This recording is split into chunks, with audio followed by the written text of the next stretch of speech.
гол онцөг үргэлжилж байна. Тэгэхээр 25 дугаар тусгай сургуулийн даавны хам шинжтэй хүүхдүүдийн тусгай ангийн соогзууч багш Батбүнхийг би студид ураад байна. Тэгэхээр тусгай олимпийн өвлийн наадманд манай тамирчид бол анх удаа оролцож байгаа. Таны одоо дааж авсан ангийн хүүхдүүд бас энэ тэмцээнд бас баггүй амжилт гаргаад байгаа юм байна. Тэрийнхээ амжилтыг бас хуваалцахгүй да. За тэгэхээр даавны хам шинжтэй хүүхдүүдийн манай тусгай анги бол 2008 онд анх нэгдсэн. Одоо ерөнхийдөө улсын хэмжээнд бол баг анхны л тийм нэг ангид бүлэг болгож хийсэн энэ анги байгаа. Тэгээд энэ дээр энэ өвлийн олимпийг ярихын өмнөхөн бол би нөгөө 2015 оны Лос Анжелесийн зуны олимпийн тухай ярих хэрэгтэй байх гэж бодож байна. Энэ дээр одоо манай ангиас 2 хүүхэд оролцоод хоёулаа одоо медальтай ирсэн. Нэг хүүхэд нь олимпийн хос медальтай болсон. Тэр хүүхэд бол Нинж Бадан гэж хүүхэд байгаа. Энэ хүүхэд маань теннисний төрөлд ганцаарчлсан төрөлд мөнгөн медаль аваад олимпиас шүү дээ.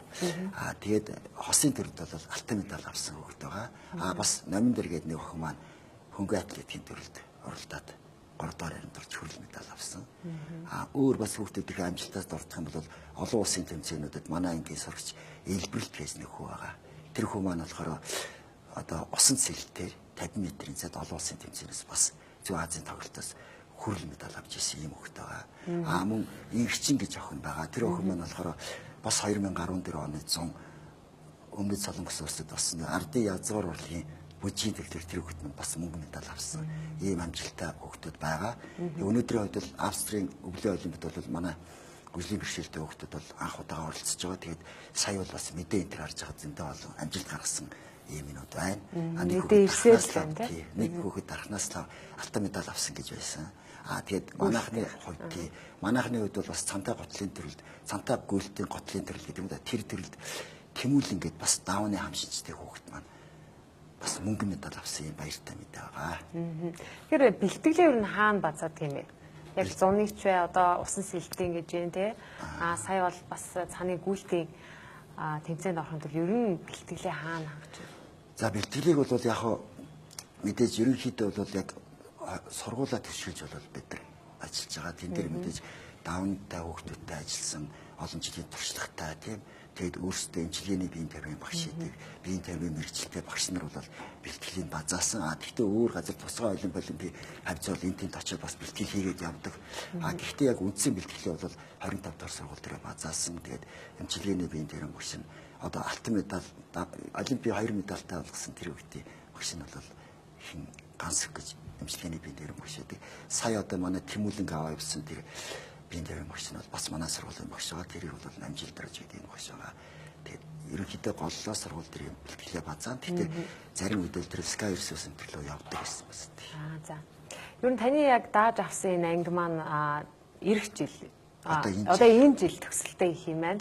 За 2008 онд 9 ангийн 9 жилийн сургалтаа гэсэн тийм. Тэгэхээр 2008 онд бол та яг анх анги дааж авч ирсэн юм байна. Ер нь хідээс хэдэн насны хүүхдүүд идэх юм бэ? За 2008 он гэдэг бол одоо ер нь бас ер нь яг их дурсгалтай тийм л он жил өнгөрсөн байна л да. Тэр үед болохоор анх нөгөө 2008 оны 3 сард даавнтай хүүхдүүдийн эцэг эхчүүдийн холбоо гэж төрийн бус байгууллага анх байгуулагдаад тэгээд 5 дугаар сард манай сургууль дээр тэр төрийн бус байгууллагын холбооны гүйцэтгэх захирал Эрдэнэчилан багш ирээд одоо цог нөгөө холбоо байгуулсан эцэг эхчүүдийн хамт ирээд тэгээд сургуулийн удирдлагуудаа яриад тэгээд манай сургууль дээр нэг ангийг тогтчулж өгье. Тэгээд нэг анги гаргаж өгөөч. Тэгээд нэг багш боловсон хүчин одоо сургуулиасаа бэлдэж гаргаж өгөөч. Бэлдэж өгөөч гэсэн. Тэгээд тэр юуны дагаа би 2008 оны 9 сарын 17 оны өдөр одоо хичээлийн жирийнхээ нээлтийг хийжсэн. Яагаад нэг 17 хоног хоцордсон бэ гэхээр нөгөө анги тогтчулах ажил маань бас нэг жоохон хоцрогдсон байна. Сонжираад тэгээд 17 өдөр анх нээлтээ хийгээд тэгээд тэр нээлтэн дээр орж ирэхэд би 6-аас 16 насны ийм 12 хүүхдийг анх авч ирсэн.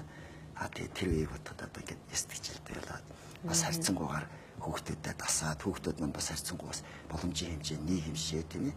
Тэгээд багшаас хүүхдүүдийнхээ онцлогийн талаар бас нэг харьцангуй нэг анх авч ирснийг одоо арай нэг жоохон мэдээлэлтэй арай нэг жоохон туршлагатай болж байна. Хараарай, анхаарай. Хи манай хамгийн түрүүнд хин бинго гэх юм бол анхаарал зарим хүмүүсийн үлээр байхгүй ч юм байж.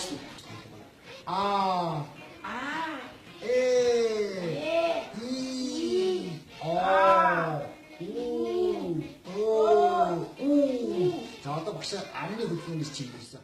Тэгэхээр анх дааж авч ирсэн хүүхдүүд мал өнөөдөр 14-өөс 27 насны 15 хүүхдүүд болсон байна тийм ээ. Ер нь яг даавны хам шинж гэдгийг та бас манай үзэгчдэд болон бид надад тайлбарж өгөх. За даавны хам шинж гэдэг бол яг даавн гэдэг нь бол үндсэндээ бол тэр анхын даавн гэдэг чинь анх нөгөө хүүхдүүдийг ерөнхийдөө энэ даавн гэдэг хүн энэ хоромсоомын өөрчлөлттэй хүүхдүүдийг ер нь иймэрхүү шинжийн бүлэг хүүхдүүд байна тийм ээ. Бусдаас ялгаатай бусад одоо хөгжлийн бэрхшээлтэй хүүхдүүдээс ялгаатай иймэрхүү шинжийн бүлэг хүүхдүүд байна гэдэг анх 1866-д Английн эрдэмтэн Энч Джон Лэнгдон Даун гэдэг хүн анх тийж тодорхойлсон юм билээ. Гэхдээ тэр хүн бол мэдээж яг энэ бол генетикийн өөрчлөлт, хоромсоомын өөрчлөлттэй хүүхдүүд байна гэдгийг өөрөө тэр мэдэж чадаагүй өнгөрсөн байт юм билээ. Тэгээд түүнээс л 2-3 удаагийн судалгаагаар явж байгаа энэ бол үнэхээр их хоромсоомын өөрчлөлт юм бас нэг өөрийн гэсэн онцлогтой нэг хүүхдүүд байдсан байна гэдгийг гаргаж нээсэн юм билээ. Тэгээд яг үндсэндээ бол тэр даавны хам шинж гэдэг нь анх нөгөө яг тэр тодорхойлж гаргаж ирсэн хүнийх нь нэрээр даавны хам шинж гээд нэрлээд ингээд яваад байгаа боловч үндсэндээ бол энэ хүүхдүүд манай хоромсоомын өөрчлөлттэй л хүүхдүүд. Тийм. Хромосомын өөрчлөлттэй ямар нэгэн өвчтөй бол биш байх нь тийм ээ. Тэгээ зарим юм дээр бол даавны өвчтөй, хоромсоомын өвчтөй гэдэг ингэж ярьдаг юм билээ. Гэхдээ энийг бол би зөвхөн бодохдоо л энэ зөвхөн тухайн хүний өөрийнх нь тийм хам шинж юм тийм эмгэг шинж болохоос биш энэ бол өвчин биш гэсэн ийм ойлголт байл илүү дээр юм болоо гэж надад байдаг. За та одоо энэ эдгэр хүүхдүүдтэй 8-9 дахь жилдээ ингэ ажиллаж байгаа юм. Ер нь эдгээр хүүхдүүдтэй ажиллахад ер нь онцлог нь ямар байдаг юм бэ? Ямар байдлаар ер нь ажиллавал илүү үр дүнтэй байдаг юм бэ? За тэгэхээр энэ төр би нэг юм хэлмээр санагдаад байгаа. Даавны хам шинжтэй хүүхдүүдийг бол ерөнхийдөө одоо ингээд ажиллаж байгаа хугацаанд надад нэг 3 гол нэг шинж юм мэдгэцсэн. Гэхдээ өөр дагалдах зөндөө олон бэрхшээлүүд байдаг. Гэхдээ үндсэн 3 гол бэрхшээл нь бол нэг хоромсоомын өөрчлөлттэй шалтгаантайгаар одоо нэг оюуны хөгжлийн бэрхшээл одоо оюуны хөгжлийн арай жоохон дотоо хөгжилж гэдэг юм тий. Тэр бол оюуны хөгжлийн одоо хөнгөнөөс эхлээд бүр хүнд өтөр хүнд хүртэл юм оюуны хөгжлийн бэрхшээл ажиглаж байна. Тэгээд оюуны хөгжлийн бэрхшээл дагаад мэдээж тэр таны мэдх үйлийн чадвар алдарт гэдэг зөндөлөөнөд яригдана. Хоёрдугаар нэг гол онцлог нь тэр хүүхдүүдийн маань онцлог болохоор нөгөө бүдүүн нарийн булчингийн одоо хөгжлийн сулрал бүдүүн нарийн булчингийн хөгжлийн дотоо хөгжил. Энэ хөгжил ажиглагдаад байгаа. Тэгэд энэ бүдүүн нарийн булчингийн дотоо хөгжлөөс шалтгаалаад нөгөө хүүхдүүдэд маань одоо юу гэдэг хэл ярианы хөгжлийн бэрхшээл гэсэн ийм үндсэн 3 одоо амжилттай сурж боловсроход нь одоо тэр эрүүл мэндийн талаас нь үндсэндээ сурч боловсруулалтаас нь ийм 3 том бэрхшээл байна. Тэгэд мэдээж дагалдах олон бэрхшээлүүд байна тий. Тэгэд даунтай хүүхдүүд гэдэг бол ерөнхийдөө бол өөрсдийн гэсэн тийм ертөнц. Одоо тэдний хувьд л одоо юу гэдэг арай жоохон амжилттай ингээд сурах бол тэдний юун дээр нь бид нар дөрүүлж гол ажиллах хэрэгтэй гэдэг хэрэг сонсож сурахаасаа илүү энийг харж мэдэрч өөрөө оролцож иж сурдаг. Сонсголоосоо илүү сонсож хүртэхээсээ илүү харж хүртэх нь илүү хүүхдүүдэд илүү хүрдэг. Тэгэд хүүхдүүдэд одоо зааж байгаа тэр хичээл бол ерөөсөө алдлагын журмаар биш. Дандаа ерөнхийдөө тоглоомын журмаар хүүхдүүдийн хинтэнд дандаа жижиг одоо асаасан тий дөрүл зөөсөн одоо тэр байдал. Тэгээ тэрийг би яагаад тэгээд яриад энэ хүүхдүүд өөрсдөө бол тийм нийгмийн одоо юу гэдэг идэг сайтай тийм айгүй тийм хүнтэй тийм харилцагтай тийм нээлттэй байдаггүй ерөнхийдөө тэгэл ер нь ихэнх хүүхдүүд би олон зарим хүүхдүүд бол мэдээд авсарсан бэрхшээлтэй байх юм тэдний хувьд бас өөр тийм ээ. Гэтэл яг даунтай гэсэн яг цэвэр юм даунтай хүүхдүүдийн хувьд бол тийм нийгмийн идэг сайтай орчинтой бол аюу тасдаг, цогцдог, хүнтэй бол аюу тийм хэл яриагаар биш ч гэсэн одоо хөдөлгөөнөөр нүүрний хойрлоор нүдний одоо хөдөлгөөн тэр ингээд хүнтэй харилцах тийм харилцаа өндөр байдаг. Тэгээд дээрэс нь энэ дээр юу хэлэх гээд байна гэхээр бас нөгөө сэтгэл хөдлөл нөгөө эмоц гэдэг үн ярьдаг ч тийм эмоц ихтэй хөвгдөд байхгүй. Тэгэхээр мэдээж яг энэ дээр нь тулгуурлаад ингээд ажиллах юм бол одоо ерөнхийдөө илүү үр дүнтэй болох байх гэж бодож байгаа. Дараагийн бас нэг юм бол хөгжмийн асар их мэдрэмжтэй. Одоо зүгээр жирийн энгийн хүүхдүүдтэй бараг заримдаа харьцуулбал тэднээс илүү тэр хөгжмийн тэр нарийн тэр юунуудыг мэдэрч тэр хөдөлгөөн тийж аяа гоё хөдөлж тэгж хийх бай. Тэгэхээр үндсэндээ бол даунтай хүүхдүүдээр явж байгаа хичээл бол дандаа тийм хөгжөөнтэй тий багш өөрөө дунд нь хүүхдүүдийнхээ дунд орсон. Одоо үндсэндээ бол нэг тийм жүжгээр, бүжгээр тийм ээ одоо үлгэрээр одоо тийм олон янзын тийм ганцхан одоо хэл ярианыгаа засах одоо тийм имчилгээний биеийн хөдөлгөөний засахаас гадна тийм үлгэрээр жүжигчсэн тоглолтоор үлгэрээр тэгээд дууны хоолой өндөр нам темп янз янз одоо дуу өндөрсөөл бүдүүн нарийн дугаараар ингээд байх юм хүүхдэд тухайд хувьдаа анхаарна ингээд дандаа хасаад тэгээд яг тэр үедээ анхаарал ингээд байдаг байхгүй. Түүнээсээ ч даунтай хүүхдэд төр ямар ч тийм сэтгэлийн хөдөлгөөнгүй эмоц авахгүйгээр зүгээр одоо ингээд нэг ерөнхийдөө нэг тайваа нэг ингээд явдаг штеп. Тийм байдал дээр бол хүүхдүүд маань ингээд ихэнхдээ айгу дургуцтай тий дургуцаад буруу тийш хараа сууч би энийг хиймэргүй байна гэж ширээн дугаар орчдөг гэсэн тийм талаас зэнтэй ажилладаг. Ааха.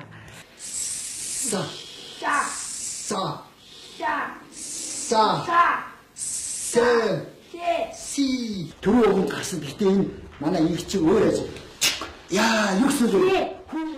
За тэгэхээр бас яг даунны хам шинжтэй хүүхдүүдийг бол бас одоо энгийн сургуулиуд тий илүү агсан төвшний орчинд бусад хүүхдүүдтэй одоо хамт байлгах нийгэмшүүлвэл илүү их зүйл сурдаг гэдг юм байна.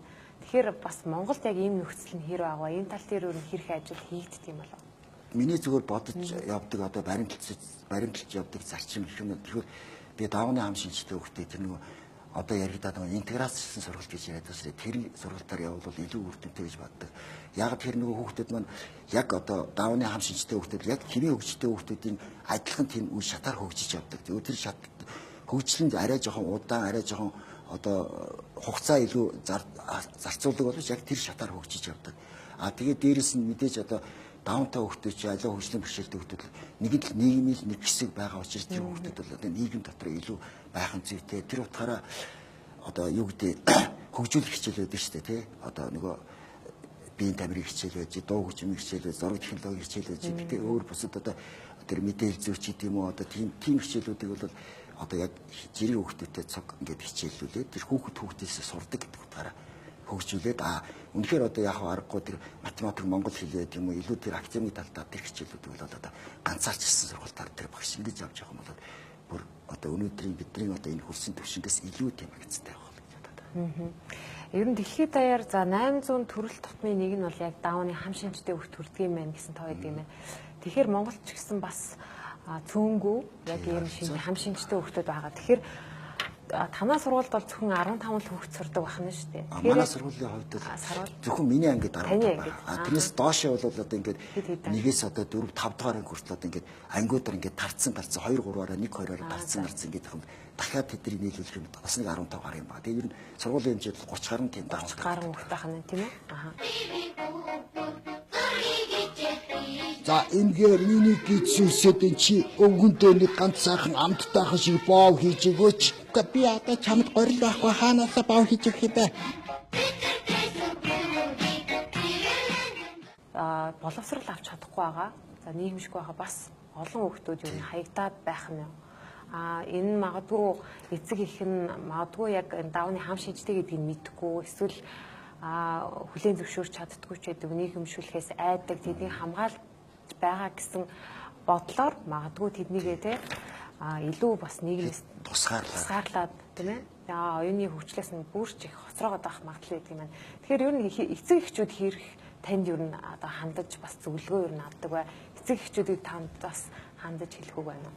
За тэгэхээр би нөгөө 2008 онд анх нөгөө даунтай хүүхдүүдийг багш болсноос хойш бол нөгөө одоо даунны хам шинжтэй хүүхдүүдийн эцэг эхчүүдийн холбоо гэдэгт ерөнхийдөө хамтран ажилладаг л да. Энэ цаг үеийн шаардлага хамтран ажилладаг. Тэгээд сая их чинь одоо нөгөө даунтай дэлхийн даунтай хүүхдүүдийн өдрийг бид нар сайн тэмдэглэлээ тий. Тэгээд шинэ жилийн арга хэмжээ тэгээд ямар нэгэн сургууль зохион байгуулалтын дээр бол би хаяа нэг очдөг. Тэгээд эцэг эхчүүд нь бол ерөнхийдөө одоо эцэг эхчүүдийн холбоонд байж байгаа даунтай хүүхдүүдийн эцэг эхчүүд бол ерөнхийдөө намайг мэднэ. Тэгээд яг хуу тухайн үеийн цаг үеийн шаардлагаар бол одоо бас нэг ярьж хэлэхтэй тийм асуудлууд байдаг. Тэгэхээр яг ерөнхийдөө би өөрийнхөө чадах мэдэх юм бол тусалд дэмжиж алихаар зөвлөх ч юм уу харилцан санал солилцох тийм юм явдаг. Гэхдээ би бодохдоо бол үндсэндээ бол бага насны одоо ялангуяа дөнгөж няраа нялах үед байгаа тий 2 3 нас хүртэлх тийм даунтай хүүхдэд бол хамгийн ихний тулж ажиллах хүн бол эцэг эхчүүд байх хэвээр. Тийм болохоор эцэг эхчүүд маань мэдээж одоо нэгэн одоо даунтай хүүхэд гарцсан тий тэрэн дээр бол ямар нэгэн байдлаар сэтгэл зүйн тал дээр бол бэлтгэлтэй хэрэгтэй тий.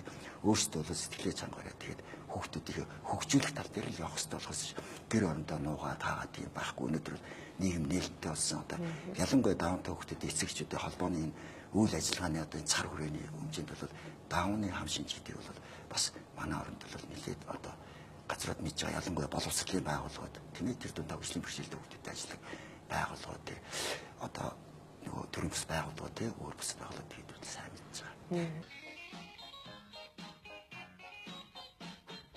Билээ авчихсан. Наач билээ. Шураа билээ. Шураа. Уулаа. Ни надад хэлээ. уулаа. Бас намайг баяр надад хэлээрэй. За. Одоо болоогүй тийм. За уулаа. Уулаа гэж чи юу гэж өгдөг дээ? Өөдөө юу. За таны одоо дааж авсан анги энэ жил одоо төсөлтөө хийж чинь. Тэгэхээр дараа нь хүүхдүүд маань юу хийх юм болоо дараагийн одоо бас их сургуульд орох нь уу, ажилд гарах нь уу тийм. Энэ бол хамгийн одоо толонгоцсон асуудал. Ялангуяа одоо манай хүүхдүүд одоо ингээд даунтай хүүхдүүд нөгөө баяр маяг дээр ингээд очиад ерөнхийдөө манай хүүхдүүд нэлийн ах мэддөө байдаг хгүй. Одоо манай хүүхдүүдээр очиод хамгийн том 27 хүрчлээ тий. Дундаж болсон 16 7-тай 18 та хүүхдүүд. Эдгээр маань одоо сургууль төслөө, 9 дуурын төслөө. Гэтэл өнөөдөр одоо хаана очих вэ тий? Энэ бол маш толонгоцсон асуудал байгаа. Тэгээд энийг бол одоо ганцхан нэг юу гэдэг одоо багшийн хүчээрч нөгөө тийм олоолаа нэгдэж хийхгүй болохгүй юм шиг лээ. Тэгээд дээрэс нь энэ дээр бас нэг юм хэлэхэд манай нөгөө даунтай хүүхдүүдийн эцэг эхчүүдийн холбоо бол энэ тал дээр бол бас аюул том ажил хийж байгаа. Ер нь 2008 оноос хойш аюул идэвхтэй хийж ажиллаад ирсэн. Тэгээд нэг 3 чиглэлээр ерөнхийдөө ажил нь явагддаг юм шиг лээ. Миний анзаарч байгаад 0-6 насны хүүхдүүдийн одоо нэг жижиг хүүхдүүдийн нэг одоо хариуцаад нэг жижиг хүүхдүүдийн талаар нэг явдаг нэг хэсэг байна. Сургуулийн насны хүүхдүүдийн талаар явдаг хэсэг. Гэтэл одоо сургууль төгссний дараах амьдрал дээр бас нэг одоо тийм ямар ч нэг тийм чиглэлээр явж байгаа юм лээ. Тэгээд тэндээс бас тодорхой хэмжээний юу гарч ирэх байх гэж би ингэж найдаж байгаа шүү дээ. За баярлалаа. Маш их баярлалаа танд. Өөрийн туршлагаасаа бидэнд хуваалцаж ярилцсан танд баярлалаа. Мөн та сая ангийнхныхаа хүүхдүүдийн талаар ярьж байгаа таны нүдэн бас оч гэрэлтэж байна. Маш их баярлалаа. Тэгээ цаашдынхаа таны ажил үйлсэнд амжилт хүсье. За баярлалаа. Гол өнцөг үргэлжлэж байна.